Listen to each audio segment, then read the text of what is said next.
Hello दोस्तों, नमस्कार। मैं विशाल मौर्य आप लोगों का सीरियस आर्यस क्लासेस आपके एक बार फिर से स्वागत करता हूं। यदि आप लोग हमारे चैनल पर नए हो, कृपया हमारे चैनल को सब्सक्राइब कर लें तथा बगल की बेल आइकन की घंटी को प्रेस कर लें ताकि हमारी आने वाली वीडियो की नोटिफिकेशन आप तक सबसे पहले पहुंचे। जैसा कि आप लोग थंबनेल में देख ही लिए होंगे कि हम लोग पढ़ने वाले क्या हैं। हम लोग पढ़ने वाले हैं शॉर्ट नोट्स कैसे बनाएं। तो हम एक चैप्टर उठाते हैं जो कि कक्षा 11वीं का एक पार्ट है, कोशिका चक्र और कोशिका विभाजन। तो उस चैप्टर को उठाते हैं तो उनमें हम देखते हैं कि शॉर्ट नोट्स कैसे बनाएं। तो हम देर नहीं करेंगे और अपना चैप्टर स्टार्ट करेंगे और शॉर्ट नोट्स भी बनाएंगे और इसके माध्यम से हम अपना रिवीजन भी कर लेंगे और यहाँ तक कि देखेंगे कि नीट के एग्जाम में यहाँ से क्वेश्चन कैसे बनते हैं। और साथ ही साथ आप लोग को एक रिक्वेस्ट है कि आप लोग साथ में एनसीईआरटी लेकर बैठिएगा। एनसीईआरटी बुक को अपने पास में रखिएगा। जैसे जैसे मैं पढ़ा यहाँ पे बताता जाता हूँ वैसे वैसे अपनी एनसीईआरटी की लाइन भी देखते रहिएगा, ठीक। और जहाँ नहीं समझ में आएगा वहाँ आप लोग क्या करिएगा, कमेंट बॉक्स नीचे खुला रहेगा, वहाँ पे आप लोग पूछ सकते हैं। हाँ भैया, यहाँ पे मेरे को ये समझ में नहीं आता, मुझे बता दीजिए। तो मैं नेक्स्ट वीडियो में आऊँगा तो आप लोगों को वो पार्ट जरूर बताऊँगा, ठीक। तो स्टार्ट करते हैं क्लास को और अपनी जर्नी आगे बढ़ाते हैं। और जैसा कि मैंने बोला है, आप लोग से रिक्वेस्ट है कि आप लोग अपनी एनसीईआरटी बुक खोले रहिएगा, ठीक, और पढ़ते रहिएगा। चलिए स्टार्ट करते हैं। हम लोग बात करने वाले हैं कोशिका चक्र और कोशिका विभाजन की। तो कोशिका चक्र और कोशिका विभाजन पढ़ने से पहले तो हम ये देख लेते हैं कि इस पृथ्वी पर या समस्त विश्व में जो भी जीव पाए जा रहे हैं, तो वो आखिर जीवित क्यों हैं, या कोई भी वस्तु पाई जा रही है तो उनमें से कुछ चीज़ें निर्जीव हैं और कुछ चीज़ें सजीव हैं। तो उनमें जो सजीव हैं उनमें जीवन कैसे पाया जा रहा है, जो निर्जीव हैं उनमें ऐसा क्या नहीं पाया जा रहा है तो वो क्या है, निर्जीव हैं। तो बात समझते हैं कि जो इस पृथ्वी पर सभी जीवों में क्या पाया जा रहा है, जीवन पाया जा रहा है। जो इस पृथ्वी है, समस्त पृथ्वी पर क्या पाया जा रहा है, जो जीव पाए जा रहे हैं उस जीवों में क्या पाया जा रहा है, जीवन पाया जा रहा है, ठीक। अब ये जीवन कैसे पाया जाएगा, कहाँ पाया जाएगा? जो ये जीवन है, ये जीवन किसमें पाया जाएगा, ये कोशिका में पाया जाता है। अब बोलेंगे सर भैया जी ये कोशिका में ऐसे कौन चीज़ है कि मैं जीवन पाया जाता है? आप लोग बोलेंगे ना कि मैंने बोला कि समस्त जीवों में क्या पाया जा रहा है, जीवन पाया जा रहा है। मैंने फिर बोला कि जो जीवन पाया जा रहा है वो किसमें पाया जाएगा, एक कोशिका में पाया जाएगा। तब आप लोग हाथ खड़ा कर देंगे, रुको, मेरा क्वेश्चन है कि ये तो कोशिका, इसके अंदर जीवन हमको नहीं दिख रहा है। भैया देखने की जरूरत नहीं है, कक्षा 9 में पढ़ लिया है कि कोशिका के अंदर जीवन कैसे पाया जाता। तो भी मैं बता दे रहा हूँ, जो ये कोशिका है इसके अंदर जीवन कैसे पाया जा रहा है। ये जो कोशिका है ये 3 चीज़ों से बना हुआ होता है। क्या? ये कोशिका झिल्ली से बना हुआ होता है, एक कोशिका झिल्ली। दूसरा क्या पाया जा रहा है, कोशिका द्रव्य। और तीसरा क्या पाया जा रहा है, केंद्रक पाया जा रहा है। क्या पाया जा रहा है, केंद्रक पाया जा रहा है। कहाँ पाया जा रहा है, इस कोशिका में। ये तीन चीजें मिलके एक नया द्रव्य बनाती हैं, एक नया चीज बनाती हैं जो है जीव द्रव्य, जिसको बोलते हैं। जिसको क्या बोलते हैं, जिसको क्या बोला जाता है, जीव द्रव्य बोला जाता है। इसी जीव द्रव्य के अंदर क्या पाया जाएगा, जीवन पाया जाएगा। अब बात समझ में आ रही नहीं आ रही? अब बोलेंगे सर इस जीव द्रव्य के अंदर जीवन कैसे देखी? बस इतना याद रखना, इस जीव द्रव्य के अंदर क्या होता है, इस जीव द्रव्य के अंदर क्या होता है, उपापचय की क्रिया होती है।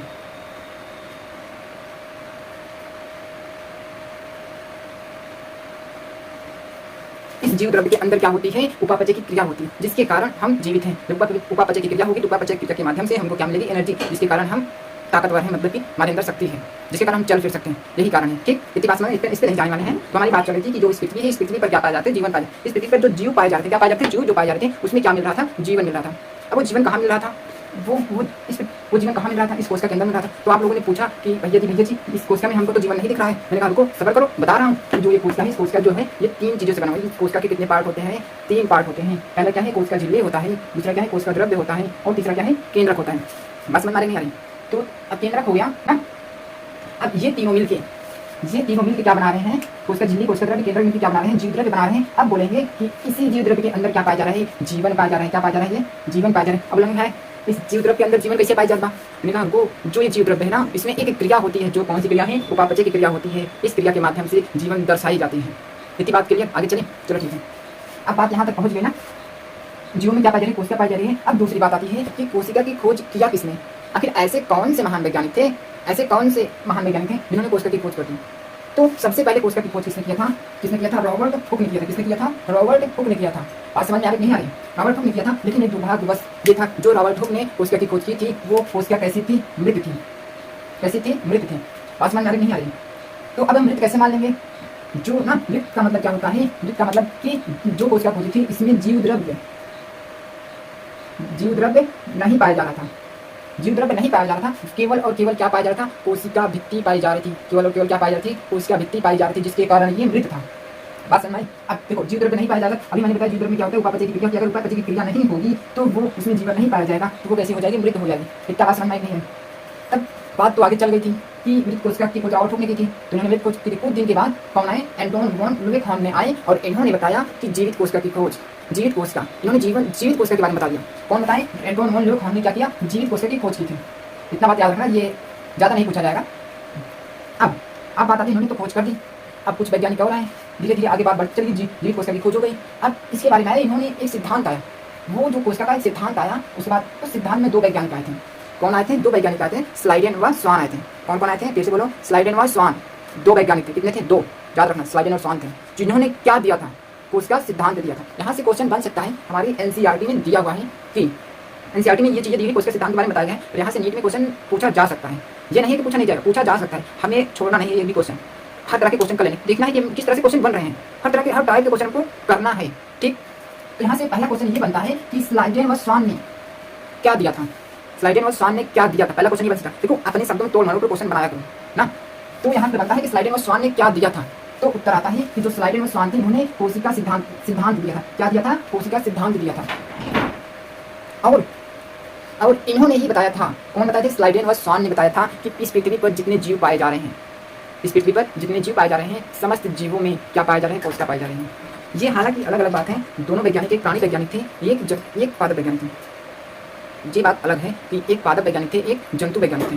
दोनों ने अपने अपने क्षेत्र में बताया था, दोनों ने ही अपने क्षेत्र में बताया था कि क्या पाया है, कि पौधों में क्या पाया है, कोशिका पाया जाए। नहीं, जो पौधे बने हुए ना, वो कोशिका से निर्मित हैं। और कुछ ने बताया, एक वैज्ञानिक ने बताया कि जो प्राणी हैं, जंतु हैं, वो भी कोशिका से बने हुए हैं। इन्होंने सम्मिलित रूप से ये बताया कि जंतु व पादप दोनों ही कोशिका से बने हुए हैं। ये तो बता दिया है कौन, स्लाइडेन व स्वान ने। यहाँ से क्वेश्चन ऐसे बनेगा कि स्लाइडेन व स्वान ने क्या बताया था, बन सकता है नहीं बन सकता क्वेश्चन। तो ध्यान रखने योग्य बात ये है कि स्लाइडेन व स्वान ने क्या बताया था। तो हमारे एनसीईआरटी में भी लिखा गया है, स्लाइडेन व स्वान ने ये बताया था कि प्राणी व पादप दोनों ही कोशिका से बने हुए होते हैं, ठीक। लेकिन इन दोनों से एक क्वेश्चन पूछा गया, एक सवाल पूछा गया, जैसे आप लोग से स्कूल में पूछ लिया जाता है, वैसे इन लोग से भी पूछ लिया गया, क्योंकि इनसे भी बड़े कुछ स्तर के वैज्ञानिक बैठे हुए थे। इन्होंने जब अपना प्रस्ताव वैज्ञानिक के सामने रखा, तो इनसे पलट के एक क्वेश्चन पूछ लिया गया। अच्छा ये बताओ स्लाइडेन व स्वान कि सभी जीव, प्राणी व पादप, सभी के सभी जो है वो कोशिका से बने हुए हैं, लेकिन जो ये कोशिका है, अब नया कोशिका का निर्माण कैसे होगा, बात समझ में नहीं आ रही। अब नया कोशिका का निर्माण कैसे होगा, तो ये तो नहीं बता पाए, इनका तो लटक गया। अब इन जो सिद्धांत दे रहे थे, इनके सिद्धांत को अधूरा मान लिया गया। क्यों मान लिया, क्योंकि ये तो नहीं बता पाए कि नई कोशिका का निर्माण कैसे होता है। तब इनके बाद एक वैज्ञानिक और आए, उन्होंने इनके सिद्धांत में संशोधन कर दिया। क्या किया, संशोधन किया, इनके सिद्धांत को सुधारा, इनके सिद्धांत में अध्ययन किया, इन्होंने जो सिद्धांत दिए थे, इनके सिद्धांत को पढ़ा, समझा, फिर ये अपना सिद्धांत देना स्टार्ट कर दिया और इनके सिद्धांत को सुधार दिया। तो इनके सिद्धांत को सुधारने के लिए कौन आया, रुडोल्फ विर्चु आए। कौन आए, रुडोल्फ विर्चु। यहाँ से क्वेश्चन बना हुआ है कि कोशिका सिद्धांत में संशोधन किसने किया। ये तो जो पीआईक्यू उठाएंगे तो ऐसा क्वेश्चन मिल रहा है कि कोशिका सिद्धांत में संशोधन किसने किया, बात समझ में नहीं आ रही है। तो उत्तर आता है रुडोल्फ विर्चु ने क्या किया था, कोशिका सिद्धांत में संशोधन किया था। बट एक नया क्वेश्चन ऐसे तो भी बन सकता है ना, कैसे बन सकता है, स्लाइडेन व स्वान की सिद्धांतों में संशोधन किसने किया। ध्यान से सुनना, स्लाइडेन व स्वान की कोशिका सिद्धांतों में संशोधन किसने किया। या ऐसे बन सकता है कि स्लाइडेन व स्वान के कोशिका सिद्धांत को किसने सुधारा। तो एक ही जवाब आएगा, रुडोल्फ विर्चु। तो रुडोल्फ विर्चु ने क्या किया, इनके सिद्धांत को सुधार दिया। यहाँ से तुम्हारा आंसर बन रहा है, ठीक। तब नेक्स्ट आता है, यहाँ से इतना ही क्वेश्चन बन सकता है। तो इनकी रुडोल्फ विर्चु ने, अब बात आती है कि इन्होंने बताया कि जब इन्होंने सुधारा तो इन्होंने बताया क्या, उसके सिद्धांत में क्या बताया। तो इन्होंने बताया, इनका जवाब ये था कि जो नई कोशिकाएं बन रही हैं, उनका निर्माण उसके पुराने स्थित कोशिका थी, जो पुरानी कोशिका थी, उससे हो रही है। बात समझ में आ रही कि नहीं आ रही है। कौन बताया, रुडोल्फ विर्चु ने बताया कि जो नई कोशिका बन रही है वो पुरानी कोशिका से बन रही है। किससे बन रही है, पुरानी कोशिका से बन रही है। किसने बताया, रुडोल्फ विर्चु ने बताया। इतना तो बात समझ में आ गई। चलिए आगे। तो इन्होंने संशोधन तो कर दिया और इन्होंने बता दिया कि नई कोशिका का निर्माण पुरानी कोशिका से हो रही है। तो इन्होंने एक सिद्धांत, एक कथन दिया था, ओमनी सेलुला ई सेलुला, जिसका अर्थ यही है कि नई कोशिका का निर्माण पूर्व स्थित कोशिका से होता है। ये जो कथन है ये भी पूछा जा सकता है, आपके एनसीईआरटी में दिया है, देख लेना एक बार ना। तो हम बात आगे बढ़ाते हैं और देखते हैं। अब रुडोल्फ विर्चु की बातों में हम अध्ययन करते हैं, उनकी बातों में सोचते हैं। तो भाई सोचना तो पड़ेगा ही, बिना सोचे तो काम नहीं हो। जब तक अपना दिमाग नहीं लगाएंगे तब तक हमको अपनी एनसीईआरटी समझ में आने वाली नहीं है। बात समझ में नहीं आ रही। एनसीईआरटी को समझने के लिए क्या करेंगे, हम अपना दिमाग लगाएंगे और एक चैप्टर को दूसरे चैप्टर से लिंक करके पढ़ेंगे। हाँ, अब तो बात आ गई कि रुडोल्फ विर्चु ने तो क्या किया था, इन्होंने बता दिया था कि नई कोशिका का निर्माण पुरानी स्थित कोशिका से हो रहा है। पुरानी स्थित कोशिका से हो रहा है ना। तो हमारे दिमाग में एक बात समझ में नहीं आ रही है कि आखिर जो कोशिका है उनमें ऐसा क्या हो रहा है, ऐसा कौन सी चीज घटनाएं घट रही हैं जिसके कारण वो क्या हो रही है, नई कोशिका को जन्म दे रही है, नई कोशिका को जन्म दे रही है। ऐसे कोशिका में हो क्या रहा है कि पुरानी कोशिका से नई कोशिका बन जा रही है। तो हम इस बात का उत्तर देखने के लिए देखते हैं, तो इसका जवाब तो मिल जाता है कि जो पुरानी कोशिकाएं थी वो क्या करती हैं, वो विभाजित हो जाती है। क्या होती है? विभाजित होती है। विभाजित होने के बाद एक कोशिका से दो कोशिका का निर्माण कर लेती हैं। जैसे कि जो ये कोशिका है ना, अब ये कोशिका है, ये कोशिका क्या करेगी? ये कोशिका से दो कोशिका में विभाजित हो जाएगी। बात समझ आ रही नहीं आ रही है? आ रही है ना? अब ये नई कोशिका का निर्माण, जब ये पुरानी कोशिका, इस पुरानी कोशिका से किस कोशिका का निर्माण हो रहा है? नई कोशिका का निर्माण हो रहा है। वो किस माध्यम से हो रहा है? वो किस माध्यम से? उसमें क्या हो रहा है? उस कोशिका में, उस पुरानी कोशिका में ऐसा क्या हो रहा है कि नई कोशिका को जन्म दे रहा है? इसका उत्तर है कि उस कोशिका में क्या हो रहा है? विभाजन हो रहा है। एक दूसरा उदाहरण समझिए कि जैसे हम छोटे थे, इतने बड़े थे, जो पैदा हुए थे, जो पेड़ पौधे थे वो भी बहुत छोटे थे, वो धीरे धीरे धीरे धीरे बड़े कैसे हो रहे हैं? हम छोटे थे, इतने बड़े थे, तो हम धीरे धीरे धीरे बड़े कैसे हो रहे हैं? क्या कारण है? सोचा है कभी? नहीं ना, सोचिएगा। वही कारण है जो जब हम छोटे थे तो हमारे शरीर में बहुत कम संख्या में क्या थी? कोशिका थी।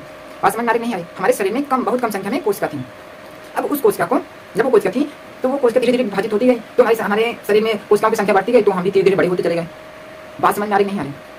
तो यही कारण है इस कोशिका में ऐसा क्या हो रहा है? इस कोशिका में क्या हो रहा है? विभाजन हो रहा है। क्या हो रहा है? विभाजन हो रहा है, जिसके कारण पुरानी कोशिका से नई कोशिका का निर्माण हो रहा है। इतनी बात समझ आई?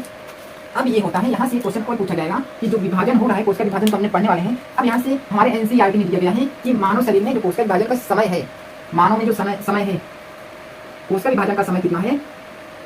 24 घंटे, 24 आवर। जो मानव की कोशिका है उनमें जो विभाजन, एक कोशिका से दो कोशिका का निर्माण होने में कितना समय लगता है? वो 24 घंटे लगते हैं। कितना लगते हैं? 24 घंटे लगते हैं। अब जो एक और लाइन दिया गया है कि ईस्ट में, इसको जरूर ध्यान दें, जो ईस्ट है, ईस्ट में कितने लग रहे हैं? 90 मिनट। 90 मिनट ना। मानव के शरीर में 24 घंटे लग रहे हैं उस एक कोशिका से दो कोशिका का निर्माण होने में, और ईस्ट की कोशिका में 90 मिनट लग रहे हैं एक कोशिका से दो कोशिका का निर्माण होने में। चलो ठीक है, अब हम पर्टिकुलरली हम अपने शरीर की बात करेंगे। हम मानव हैं, हम मानव अपने अंदर की जो कोशिकाएं विभाजित हो रही हैं उसकी बात करेंगे। ठीक, हमारे जो शरीर है, हमारे शरीर में दो तरह की कोशिकाएं पाई जाती हैं। उस तरह की कोशिकाएं की बात नहीं कर रहे हैं टाइप की, दो तरह की कोशिकाएं पाई जा रही हैं। विभाजन के माध्यम से देखते हैं तो हमारे शरीर में कितनी प्रकार की कोशिकाएं पाई जाती हैं? दो प्रकार की कोशिकाएं पाई जाती हैं। पहला क्या होता है? दैहिक कोशिका। क्या होता है? दैहिक कोशिका यानी बॉडी, शरीर की जितनी भी कोशिकाएं हैं वो क्या है? दैहिक कोशिका उसको बोलते हैं। और दूसरा कौन सी कोशिका है? दूसरा हमारा क्या है? जनन कोशिका। इतनी बात समझ में आई? चला आगे। अब जो ये दैहिक कोशिका होता है, इस कोशिका में क्या होता है? समसूत्री विभाजन होता है। समसूत्री विभाजन होता है। आगे चलेंगे तो इसके बारे में बात करेंगे, समसूत्री होता क्या है। आज का लेक्चर में हम यही पढ़ने वाले हैं कि समसूत्री के बारे में। और दूसरी हम बात करेंगे कि जो जनन कोशिका होती है उस कोशिका में कौन सा विभाजन होता है? अर्धसूत्री विभाजन होता है। क्या होता है? अर्धसूत्री विभाजन में हम क्या पढ़ने वाले? कोशिका में क्या होता है? विभाजन। अब विभाजन कैसे पढ़ेंगे? अपने शरीर के बारे में पढ़ेंगे। हमारे शरीर में दो तरह की कोशिकाएं पाई जाती है। वो कौन सी होती है? दैहिक कोशिका होती है, दूसरा क्या होती है? जनन कोशिका होती है। अब दैहिक कोशिका में कौन सा विभाजन होता है? समसूत्री विभाजन होता है। जनन कोशिका में कौन सा विभाजन होता है? अर्धसूत्री विभाजन होता है। आज हम केवल बात करेंगे कि जो दैहिक कोशिका होती है उसमें कौन सा विभाजन होता है? समसूत्री विभाजन होता है। अब ये समसूत्री विभाजन दो चरणों में पूर्ण होता है। समसूत्री विभाजन दो चरणों में पूर्ण होता है। एनसीईआरटी के साथ लेकर चलना है, ठीक, साथ लेकर चलना। तो हम लोग पढ़ रहे थे क्या कि दैहिक कोशिका पे पहुंचे थे ना, जो विभाजन था, विभाजन कितने, जो हमारे शरीर में जो कोशिकाएं थी वो कोशिकाएं क्या करती थी? विभाजन करती थी। विभाजन अब करेगी, करने के बाद क्या करेगी? हम पर्टिकुलर अपने शरीर की बात कर रहे थे। तो हमारे शरीर में दो तरह की कोशिकाएं पाई जाती है। पहले क्या पाई जाती है? दैहिक कोशिका पाई जाती है, दूसरा जनन कोशिकाएं पाई जा रही थी। ठीक, और जो दैहिक कोशिका है उसमें कौन सा विभाजन होगा? हम पर्टिकुलरली अभी किसकी बात करने वाले हैं? दैहिक कोशिका की बात करने वाले हैं। तो वो जो होता है दैहिक कोशिका में केवल उसमें कौन सी विभाजन होती है? समसूत्री विभाजन होती है। अब समसूत्री विभाजन होगी तो समसूत्री विभाजन कितने चरणों में पूरा होगी? दो चरणों में। पहला क्या होता है? पहला चरण क्या होता है? केंद्र विभाजन होता है। उसके बाद क्या विभाजन होगा? कोशिका द्रव्य विभाजन। पहले ये क्या है?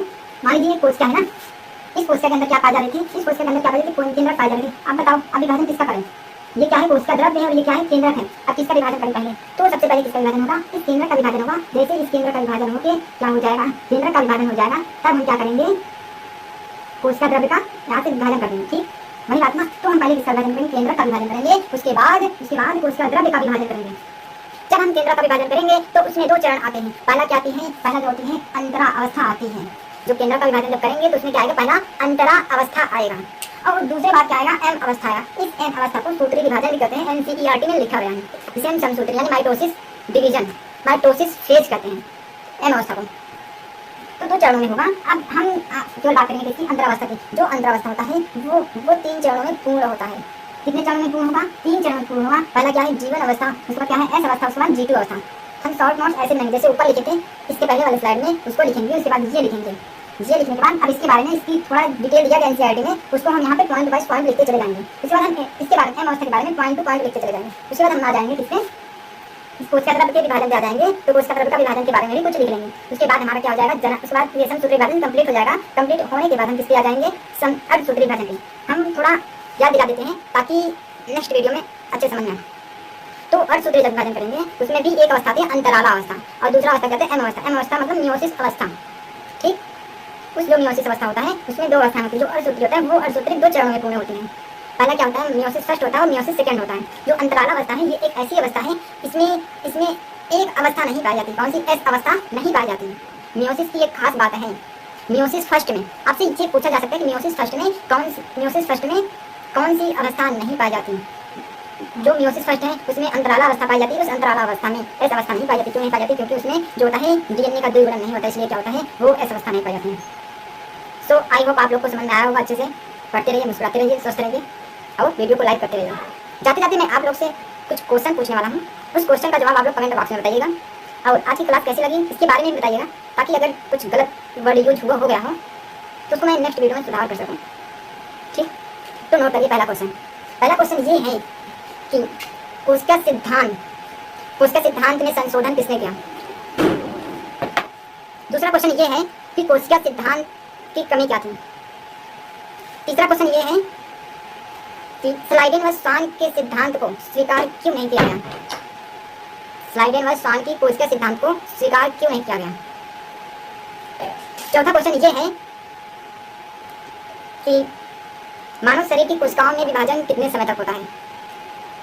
पांचवा क्वेश्चन ये है कि पृष्ठ की कोशिकाओं में कोशिका विभाजन का समय क्या होता है। छठा क्वेश्चन ये है कि अंतराला अवस्था में कौन सी अवस्था अनुपस्थित होती है। सातवां क्वेश्चन ये है कि जीवन कहाँ पाए जाते हैं। और आठवां क्वेश्चन ये है कि जो कोशिका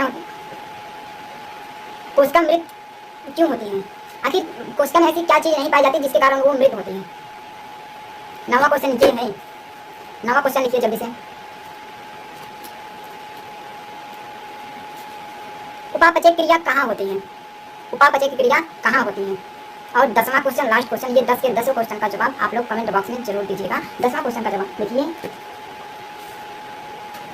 अर्धसूत्री विभाजन कितने चरणों में पूरा होती है। आप लोग से मिलकर अच्छा लगा और आप लोग जवाब जरूर दीजिएगा। और इस वीडियो में हमें बताइएगा कि हमने क्या गलत वर्ड बोला है, उसको मैं नेक्स्ट वीडियो में सुधार जरूर करूँगा। धन्यवाद। स्वस्थ रहिए, मस्त रहिए, पढ़ते रहिए और नीट का एग्जाम क्लियर करिए। धन्यवाद, थैंक यू।